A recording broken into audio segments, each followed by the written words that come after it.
Itu masih di pembukaan, belum membahas tentang profil sejarahnya secara langsung. Ini masih muqaddimah. Saya di beberapa majelis berusaha untuk menyelesaikan muqaddimah ini karena memang ada hal-hal yang bersifat prinsip dan dasar yang harapannya tidak kita lewatkan. Sering terjadi banyaknya kekeliruan pemahaman tentang baginda Rasulullah SAW itu disebabkan salah satu di antaranya adalah faktor sumber. Dan sumber sirah nabawiyah itu dijelaskan di dalam muqaddimah, bukan di dalam isinya. Pada pertemuan pekan-pekan yang lalu saya mengingatkan tentang satu kekeliruan yang sering kita dengar tentang nasabnya Rasulullah SAW yang mengatakan bahwasanya beliau adalah putra keturunan dari putranya Nabi Ibrahim alaihissalam, yaitu Nabi Ismail. Dan dalam sebuah riwayat dan disepakati oleh para ulama salaf dari kalangan ahlu sunnah wal jamaah bahwasanya riwayat tersebut adalah riwayat Israiliyat yang lebih dekat kepada riwayatnya statusnya adalah maudhu' alias palsu, yang mengatakan bahwasanya Nabi Ismail ini adalah seorang anak dari Ibrahim alaihissalam yang lahir dari seorang ibu yang budak, yaitu Siti Hajar. Betul ya? Siti Hajar. Sementara Siti Sarah ini sebenarnya Sitinya nggak ada. Sebutan Siti ini orang Indonesia, diambil dari kata bahasa Arab Sayyidati. Orang Mesir itu kalau nyebut Sayyidati disingkat jadi Siti. Orang Indonesia kalau pergi ke Mekah, pergi ke Mesir, pergi ke negara-negara, orang perempuannya itu dihormatin. Dulu dihormatin. Dipanggilnya ya Siti. Artinya wahai tuan putri, nyonya. Kita jadi nama akhirnya Siti, Siti Nurbaya, Siti Zulaikha, ya kan? Ya mudah-mudahan sih nggak mengurangi maknanya Sayyidati, tapi disingkat jadi Siti. Saya sebelumnya mohon izin, saya menggunakan handphone karena saya tadi langsung dari Bogor, kitab saya ketinggalan di rumah. Jadi saya takut nanti nggak kekejar, akhirnya saya lanjut. Alhamdulillah ada kitab di handphone saya.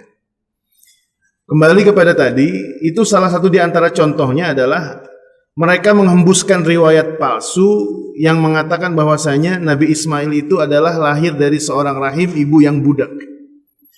Kira-kira tujuannya apa? Mereka riwayat Israiliyah itu dihembuskan. Dan itu disebutkan bahkan di dalam buku-buku sirah yang tidak tertakhrij riwayatnya, itu tidak ada status riwayatnya.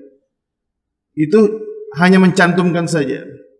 Karena tujuannya itu nanti ketika orang mempercayai bahwasanya Nabi Ismail ini adalah anak dari seorang ibu yang budak, secara tidak langsung garis keturunan Rasulullah SAW ini berasal dari Ismail. Sementara istri Nabi Ibrahim yang bernama Sarah adalah ibu dari Ishak.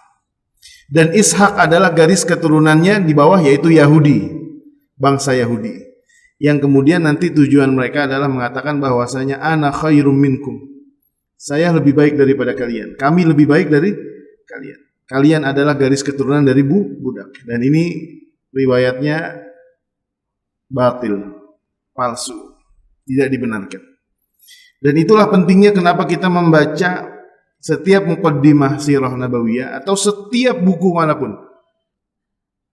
Muqaddimah itu kalau ibarat dalam perjalanan itu rambu, Pak. Bapak kalau buka Google Map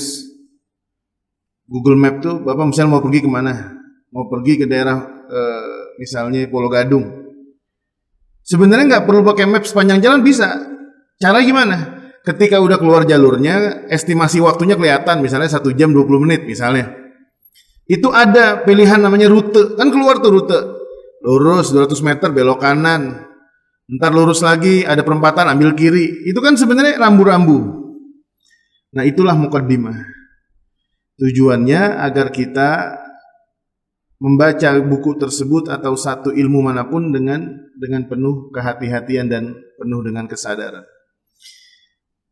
Hadirin ma'asyiral muslimin dan muslimat yang dimuliakan Allah Subhanahu wa taala. Sini sedikit saya bacakan apa yang disampaikan oleh muallif tentang urgensi, pentingnya kenapa sih kita harus tahu sumber-sumbernya sirah nabawiyah. Ma'rifatu masadir sirah wal qudrati 'ala at-tamyiz bainal masadir bihasabil ahammiyah wasidqi fil akhbar mimma yanbaghi lidarisi sirah an-nabawiyyah ta'allumuhu wa masadiru sirah an-nabawiyyah minha ma yakunu muta'alliqan bitafsiril waqai' bima'na at-ta'lil lil waqai' wa bayanil bawa'ith wa istikhrajil ahkam. Tujuan kita mempelajari masdar, sumber referensi dari sirah nabawiyah ini agar kita bisa membedakan mana sumber-sumber agama ini yang berkaitan dengan kejadian yang pernah dialami oleh Rasulullah sallallahu alaihi wasallam. Dan jangan sampai salah penempatan dalil. Karena dalil yang kita temukan di dalam sirah nabawiyah ini akan membantu kita dalam menempatkan dalil tersebut dalam satu hukum.